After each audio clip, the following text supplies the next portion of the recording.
Welcome to the Aging Hippies Conspiracy Channel. Now tonight I thought I'd do something a little bit different, which took a little bit more work to do, but I think you'll appreciate the results. And if you don't, what am I going to do about it? I cry. This is about the history behind psychedelics. And I thought we'd begin tonight with the original scientist who invented the compound LSD. His name was Albert Hofmann, and he worked in Sandow's laboratories in Basel, Switzerland in the 1930s. Now he was messing around with various compounds, as scientists and researchers are wont to do.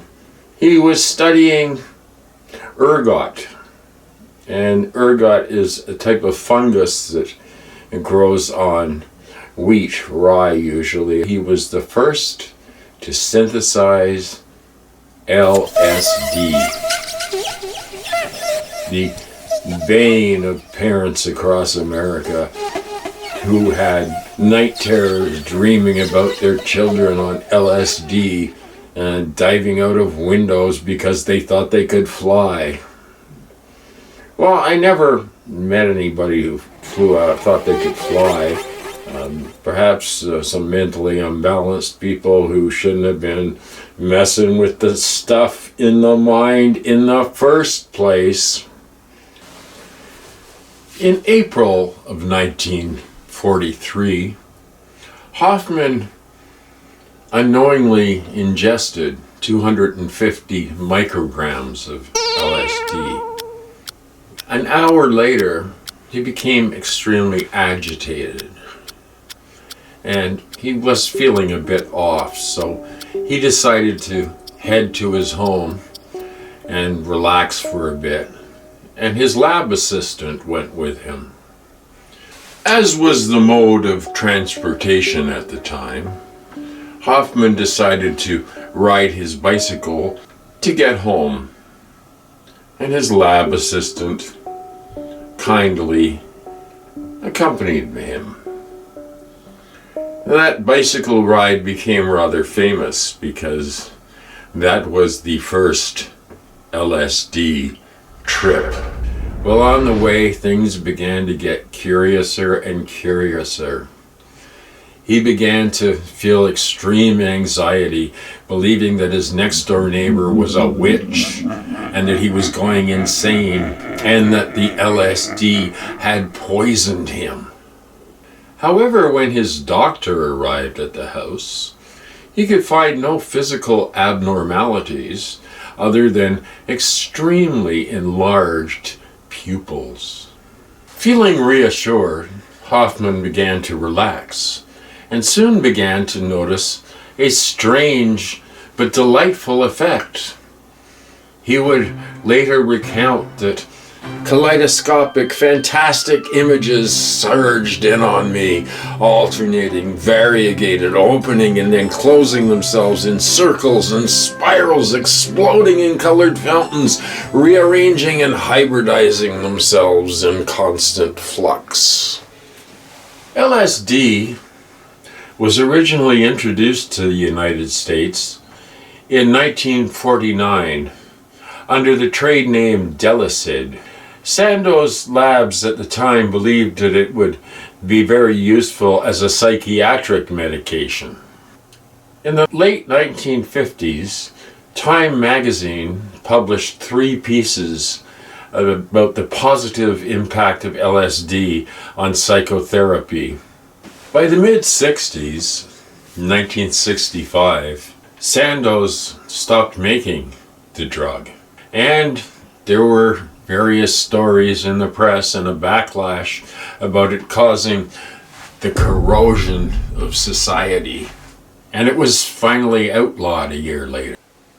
The popularization of LSD outside of the medical world was hastened when individuals such as author Ken Kesey was in a drug test and wrote that he liked what he saw. Tom Wolfe wrote a widely read account of the early days of LSD's entrance into the non-academic world, the electric Kool-Aid acid test, which documented the cross-country and acid-fueled voyage of Kesey and the merry pranksters in the psychedelic bus Further, and the pranksters later acid test LSD parties.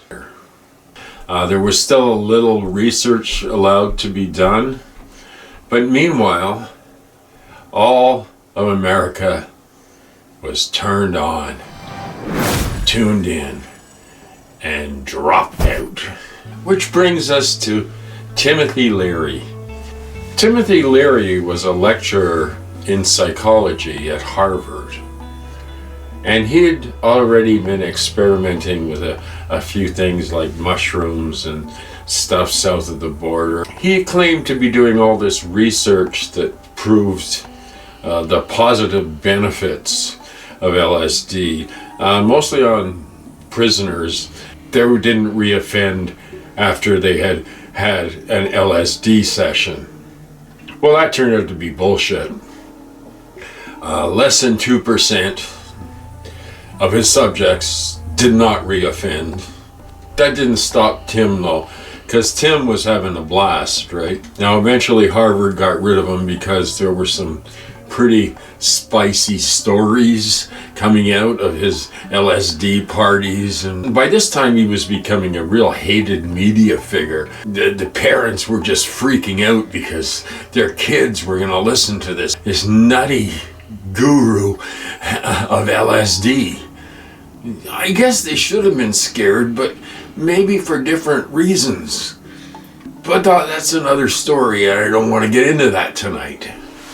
Leary, along with Richard Alpert, published a number of books, one of them comparing the psychedelic experience to the Tibetan Book of the Dead. A judge who took offense to his books sentenced Leary to 30 years in prison for half a joint. That was later overturned on appeal. Leary then began to focus his efforts on countering the anti-LSD propaganda that the United States government was using. Turn on, tune in, drop out being the mantra for an entire generation. Richard Nixon, the father of the war on drugs, actually called Leary the most dangerous man in America. I don't know. I kind of think that Richard Nixon was more dangerous, but that's just a personal observation. Which brings us to Augustus Owsley Stanley III. He was a chemistry student who decided to focus his chemistry skills on producing much of the LSD because he thought it was a benefit to mankind. He and maybe half dozen others began manufacturing it and are responsible apparently for all of the LSD available in the US at the time. Owsley provided the LSD for the famous acid tests in San Francisco, along with the human being, which arguably changed the culture drastically. Owsley regularly supplied the bands of the era with their LSD and even worked as a live sound engineer for them.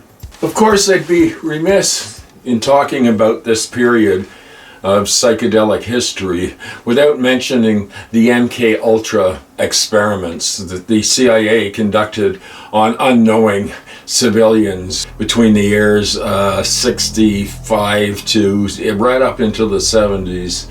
Psychiatric patients were often victimized. There was even a psychiatric institution in Montreal at the time where they continued their heinous experiments, terrifying people, drove a lot of people completely crazy. High doses of LSD given to a schizophrenic probably weren't the best thing for them.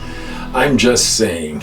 That was the most horrible abuse of drugs that I can ever remember. They should have just said no. LSD made a brief comeback during the 1980s as part of the club scene, and the kids that were doing ecstasy decided to do acid and keep dancing all night. I'm not sure where the status of the research is today, but this is just a short video touching on the history of LSD. Now, there are millions of stories out there, and some true, some not so true, some imaginary and some real. But we're going forward to 2024 now, and things just seem to be getting weirder and weirder. Weirder than the worst bummer acid trip in the world sometimes. But keep smiling. Remember, peace, love, everything good in life will manifest itself in your life if you just meditate on it. Thank you for listening, and I'll be back with a shorter show in a few days, and I'll keep popping my head up every once in a while so you can keep your heads up to when I'm uploading videos. Apparently they're going to tell you when my videos come up. So I'm excited about that. Hit the bell. Come on. Please hit the bell. I need to hear the bell. The bell gives me meaning in life. Good night, everyone.